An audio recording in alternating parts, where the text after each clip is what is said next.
Hello friends, welcome back to the channel, or if you are new here, welcome.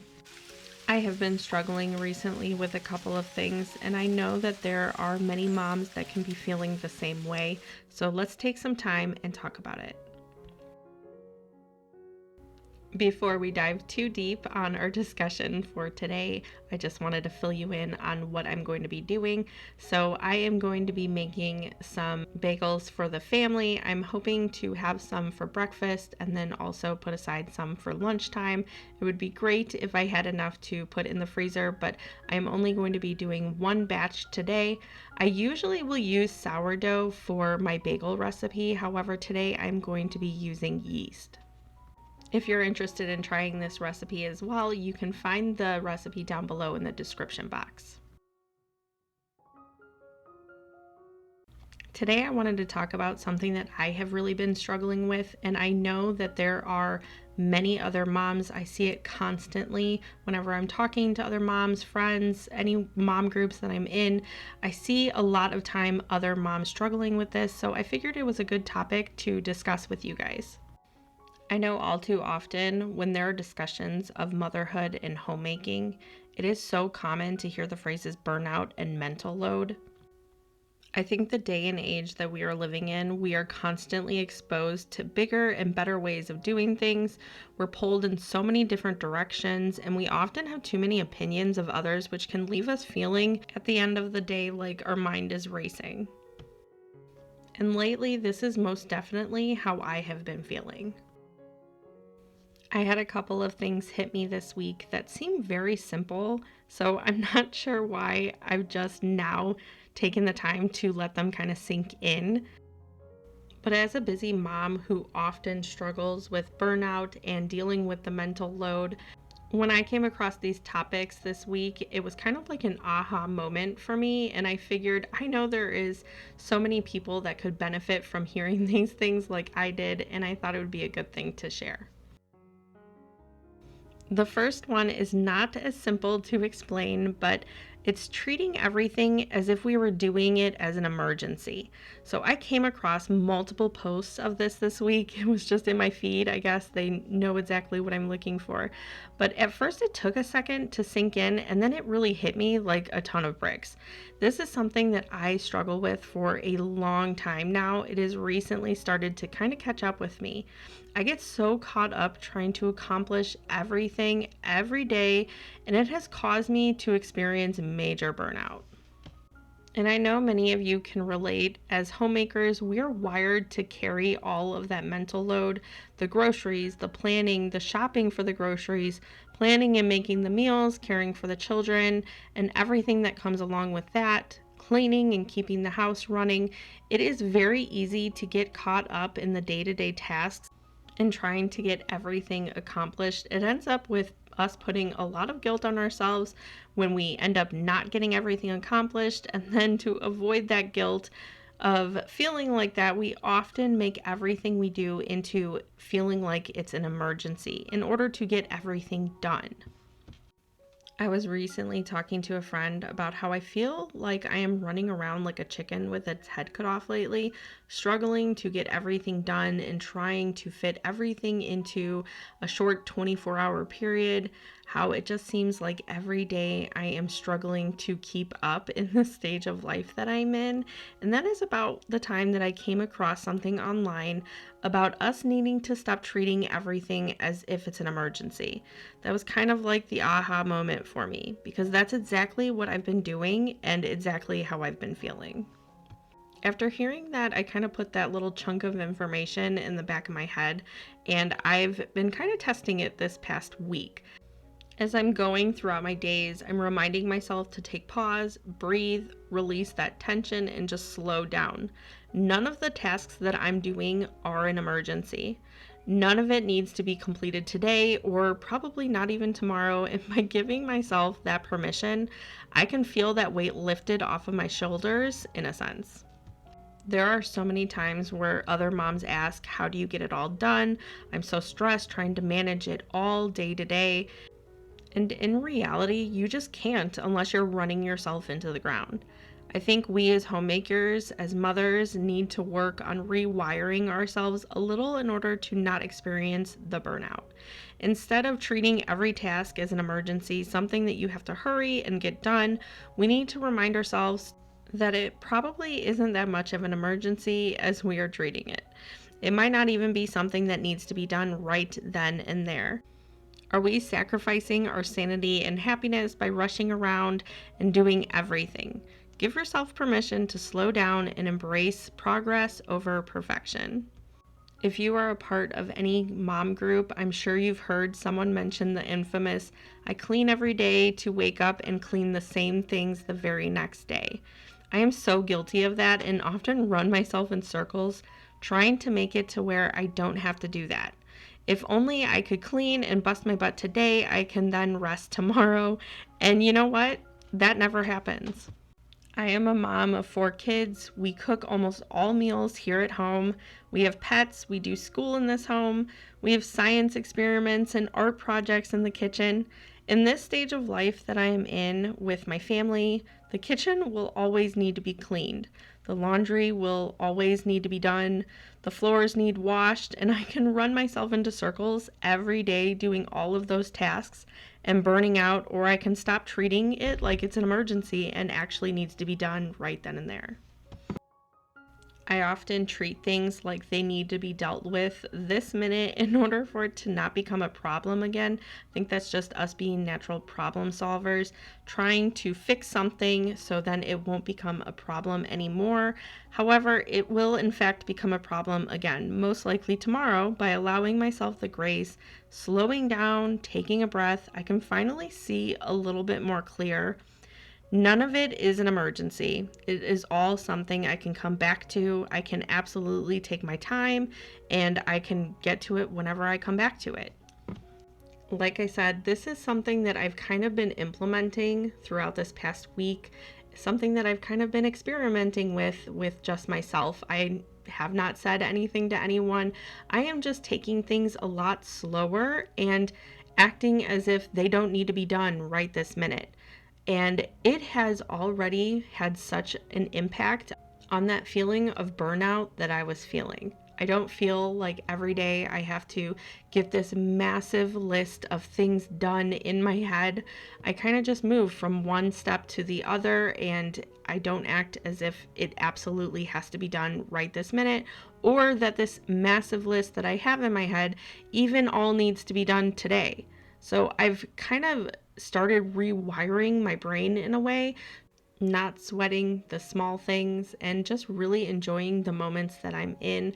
I often say that we need to remind ourselves to take pause and enjoy these small moments because they'll be gone before we even know it. And that was something that I was really mentally struggling with, is that I am so busy every single day and I am sweating the small stuff. And in reality, I just really don't need to be doing that. I need to have some grace with myself, slow things down, and enjoy these moments that I'm in, because those things are not an emergency. They don't need done right now, and there's no reason that I should be working myself up to get everything done every single day. And that, like I said, just leads to burnout. So since I've been testing this the last week-ish, I have noticed such an improvement in feeling like that and feeling so much more at ease.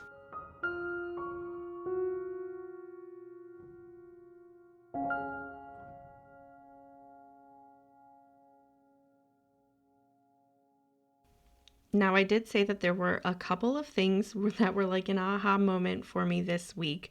Another of those things was decision fatigue. I was listening to a podcast and they were discussing this and how it can affect the mental load that you're feeling. If you wake up and you're immediately thinking to yourself, okay, I have a lot to do. What should I do today? It's automatically adding to your mental load. By having a set routine in place, something that's already established, it's one less decision that you're going to have to make. So I heard all this information on this podcast and it really made me think, what can I do to reduce the decision fatigue that I often feel, which ends up adding to my mental load and making me feel burned out. Maintaining our homes can be steady work, but it can be really draining mentally. There are a whole list of things that I'm sure you wake up thinking that you have all this stuff that you need to do, and then you're having to sit there and decide what you need to do. How they approached it on this podcast was so simple, but it was just like, oh my gosh, how did I not think of this? They said if you're not waking up and just immediately having to make all these decisions mentally for yourself, and you have an established routine with yourself. So every morning, you're not having to, what am I going to do today? You're not having to answer these questions immediately. It automatically is helping reduce the decisions fatigue that you're feeling, because you don't have to think about those things. You just immediately go into the routine that you have well established. Now, that routine can look different for everyone. Not every routine is going to work in every household, but putting an emphasis on reducing the decision fatigue is key. So, for example, I've talked a lot recently about cleaning routine and how I've recently been working on one of those. Without realizing it, I have been reducing the decision fatigue because I'm eliminating having to think about the chores I'm needing to get done. I simply follow a list of chores each day, and that's it. I don't wake up and have to wonder what I need to get to this day because it's already mapped out for me. And in the same sense, that's how I should be mapping out the rest of my day. It can be the same thing with things like your wardrobe, and that's why you see a lot of people doing capsule wardrobes, because if you have less things to choose from and you can just walk in and grab an outfit, it becomes very effortless. So their point in the podcast was to turn things that you're often thinking about and wasting time and mental energy on into acts that can be very effortless, and then therefore reducing the decision fatigue.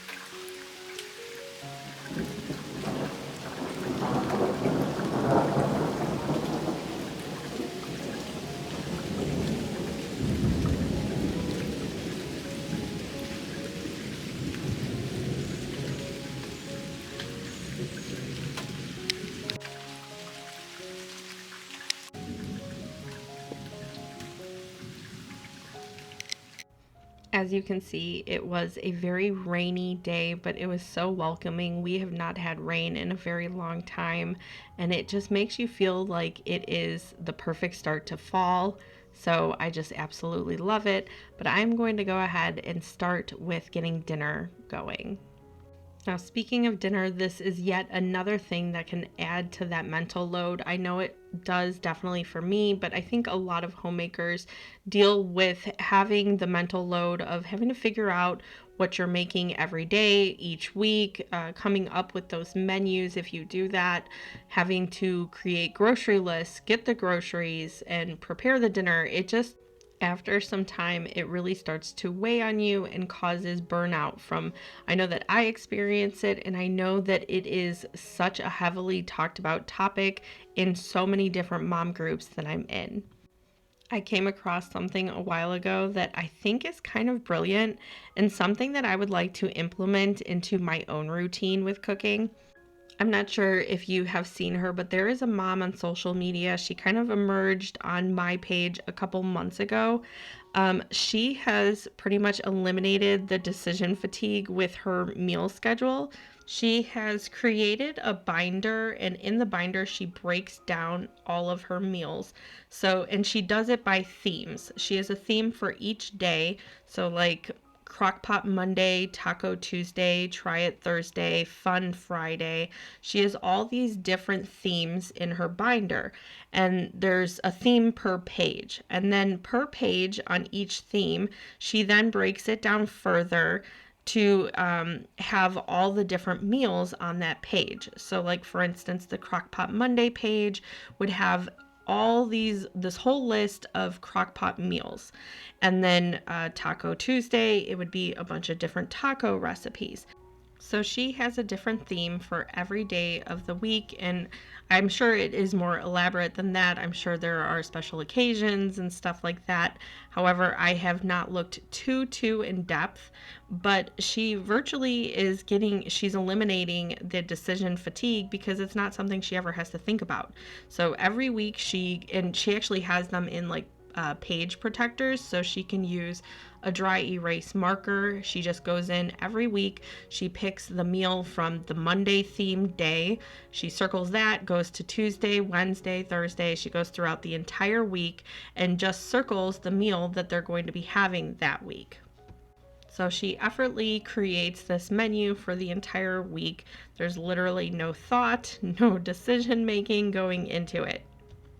And sure, at the beginning, there is initially a lot of thought that has to be put into the binder, but in the long run, that is something that would definitely take all the burden off your shoulders with the decision fatigue.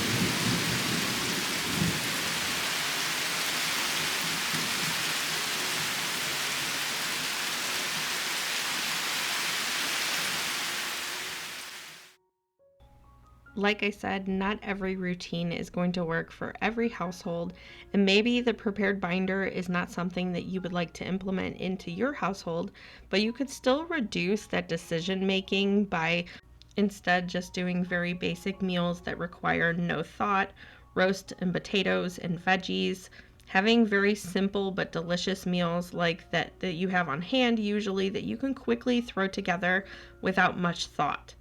Even rewiring mealtime and simplifying everything like that will lighten that decision fatigue.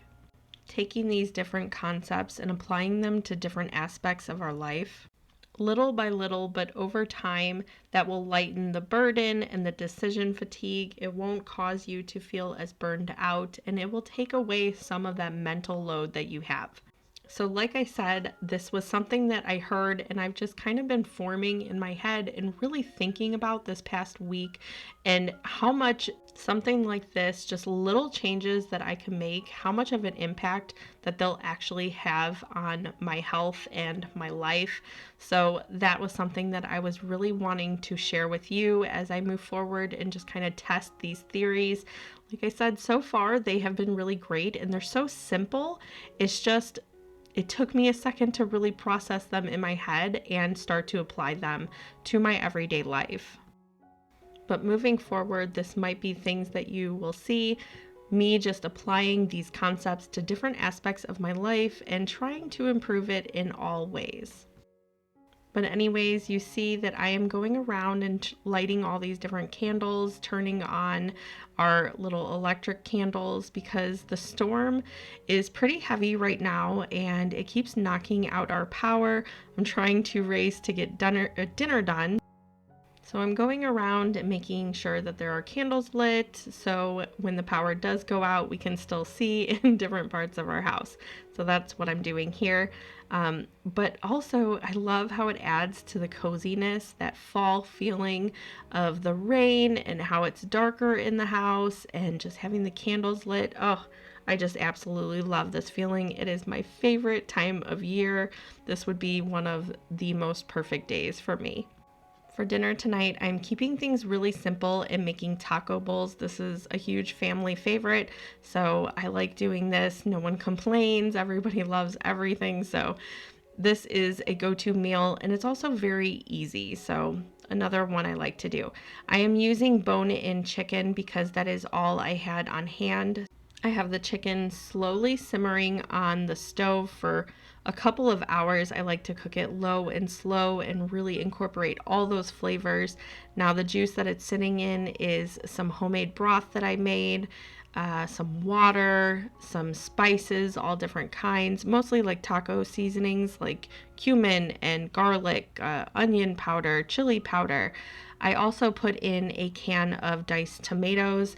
If I have salsa, I will add the salsa, but I didn't have any, so I just added a can of diced tomatoes. I made some very simple rice on the side, and I'm going to put it all into what I call a taco bowl. So it was very simple dinner. Everybody absolutely loves it, and that is why I always go back to this.